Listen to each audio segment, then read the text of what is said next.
வணக்கம் நண்பர்களே. இந்த உலகத்தில் பிறக்காத ஒன்று ஏதாவது இருக்கிறதா?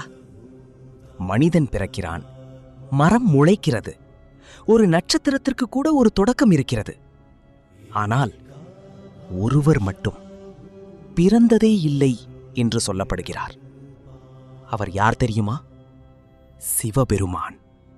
ஆம் நண்பர்களே, நம் ஆன்மீகம் சொல்லும் மிக பெரிய ரகசியம் என்னவென்றால், சிவபெருமானுக்கு பிறப்பு இல்லை. ஆனால் ஏன்? ஒரு கடவுளுக்கு கூட பிறப்பு இல்லையா? அவர் எப்படி உருவானார்? அவர் எங்கிருந்து வந்தார்? இன்றைய இந்த வீடியோவில் நம்ம வாழ்க்கையையே மாற்றக்கூடிய அந்த ஆன்மீக ரகசியத்தை தெரிந்து கொள்ளப் போகிறோம்.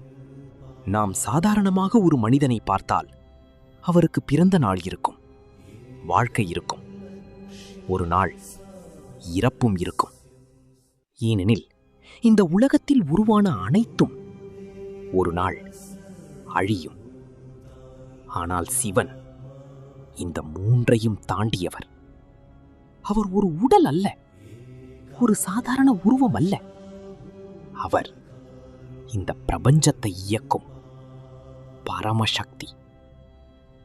அதனால்தான் ஆதியும் இல்லை, அந்தமும் இல்லை என்று சிவனை அழைக்கிறார்கள். ஒரு நாள் பிரம்மாவுக்கும் விஷ்ணுவுக்கும் ஒரு வாதம் ஏற்பட்டது. இந்த உலகத்தில் யார் பெரியவர் என்ற வாதம். பிரம்மா சொன்னார், நான் தான் படைத்தவன். விஷ்ணு சொன்னார், நான் தான் காப்பவன். இருவரும் தங்கள் சக்தியை பற்றி பெருமை பேசிக் கொண்டிருந்த அந்த நேரத்தில் திடீரென்று வானத்திலிருந்து பூமி வரை, பூமியிலிருந்து பிரபஞ்சத்தின் எல்லை வரை ஒரு முடிவில்லாத ஒளி தூண் தோன்றியது. அந்த ஒளிக்கு ஆரம்பம் தெரியவில்லை, முடிவும் தெரியவில்லை. அதை பார்த்த பிரம்மா, நான் மேலே சென்று அதன் முடிவை கண்டுபிடிக்கிறேன் என்றார். விஷ்ணு, நான் கீழே சென்று அதன் ஆரம்பத்தை கண்டுபிடிக்கிறேன் என்றார். ஒருவர் மேலே பறந்தார், மற்றொருவர் கீழே சென்றார். ஆனால் 1000 ஆண்டுகள் தேடியும் அந்த ஒளியின் எல்லையை கண்டுபிடிக்க முடியவில்லை. ஏன் தெரியுமா? ஏனெனில் அது சாதாரண ஒளி அல்ல, அதுதான் சிவன், லிங்க வடிவில் தோன்றிய பரம்பொருள். இந்த கதைக்கு பின்னால் இருக்கும் உண்மையான அர்த்தம் என்ன தெரியுமா நண்பர்களே? சிவன் என்பது ஒரு மனித உருவம் அல்ல, அவர் எல்லையற்ற சக்தி. அவருக்கு தொடக்கம் கிடையாது, முடிவும் கிடையாது. அவர் காலத்திற்கு முன் இருந்தவர், காலம் முடிந்த பிறகும் இருப்பவர். அதனால்தான் அவரை மகாகாலன் என்று அழைக்கிறார்கள். நண்பர்களே, நாம் பிறப்பு என்று சொல்வது ஒரு உடலின் ஆரம்பம். ஆனால் சிவன் உடல் அல்ல, அவர் பரபிரம்மம். அவர் காற்றில் இருக்கிறார், நெருப்பில் இருக்கிறார், ஒளியில் இருக்கிறார், ஒளியிலும் இருக்கிறார். அதைவிட முக்கியமாக உன் உள்ளத்திலும் இருக்கிறார். அதாம், பலர் சிவனை கைலாசத்தில் தேடுகிறார்கள். ஆனால் உண்மையில் சிவன் இருக்கும் இடம் உன் மனத்தின் அமைதி. நீ கோபத்தை விட்டுவிட்டால் அது சிவம். நீ அகந்தையை விட்டுவிட்டால் அது சிவம். நீ யாரையும் காயப்படுத்தாமல் வாழ்ந்தால் அது சிவம். நீ உண்மையாக அன்பு காட்டினால் அது சிவம். அதனால்தான் சிவம் என்ற வார்த்தைக்கு அமைதி, அறிவு, ஆனந்தம் என்ற அர்த்தங்கள் சொல்லப்படுகின்றன. ஒரு மனிதன் சிவனை உண்மையாக உணர்ந்து விட்டால் அவனுக்கு பயம் இருக்காது. ஏன் தெரியுமா? ஏனெனில் இந்த உலகத்தில் எதுவும் நிரந்தரம் இல்லை என்பதை அவன் புரிந்து கொள்வான். பணம், புகழ், அழகு, உடல் எல்லாமே ஒரு நாள் மறைந்து போகும்.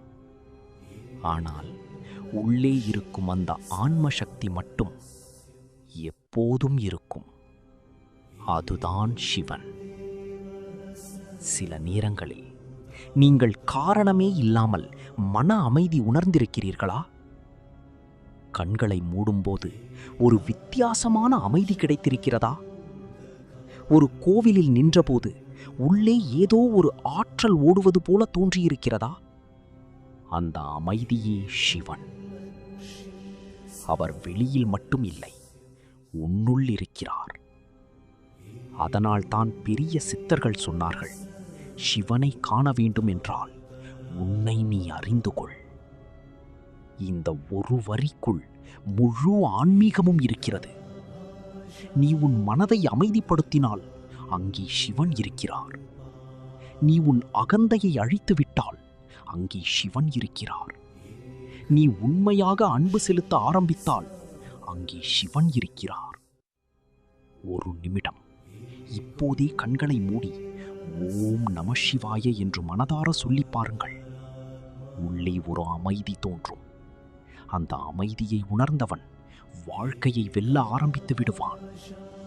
ஏனெனில் சிவன் தருவது வெறும் பணம் அல்ல, அவர் தருவது மன அமைதி, உள்ள சக்தி, பயமில்லாத மனம், சரியான பாதை, உண்மையான ஆனந்தம். அதனால் தான் நண்பர்களே, சிவன் பிறந்தவர் இல்லை, அவர் எப்போதுமே இருந்தவர். இந்த பிரபஞ்சம் உருவாகும் முன்பே இருந்தவர், இப்போதும் இருக்கிறார், இனி என்றும் இருப்பவர். அவரை வெளியில் மட்டும் தேடாதீர்கள், உங்கள் உள்ளத்தில் தேடுங்கள். ஒரு முறை உண்மையாக அழைத்து பாருங்கள், அவர் நிச்சயமாக பதில் தருவார். ஓம் நம சிவாயே. இந்த வீடியோ உங்களுக்கு பிடித்திருந்தால் கமெண்ட்ல ஓம் நம சிவாயே என்று பதிவிடுங்கள். மேலும் இப்படிப்பட்ட ஆன்மீக கதைகள் மற்றும் ஆன்மீக ரகசியங்களை தெரிந்து கொள்ள சிவகதைகள் சேனலை சப்ஸ்கிரைப் பண்ணுங்க தங்கங்களே. ரொம்ப நன்றி.